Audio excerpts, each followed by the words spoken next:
پاش دەرکردنی کوردانی شارەکەش مڵک و سامان و ماڵی هاوڵاتیانی کوردی شارەکە ڕوبەڕووی تاڵان و سوتاندن و تەقانەوە دەبنەوە.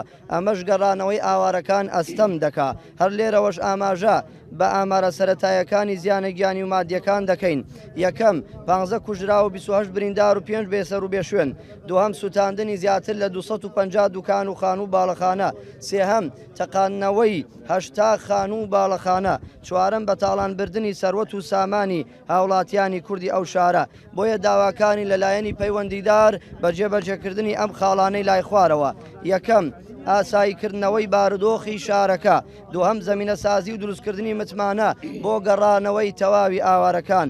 سێهەم ڕاگررتنی بە پەلەی پەلامارەکان بۆ سەر مڵک و ماڵی هاوڵاتیان لە قەزاکەدا. چوارەم لێکۆڵینەوەی جددی بکرێ لەسەر پێچیکاران و ڕادەستکردنیان بە دادگایەکی دادپەروەرانە.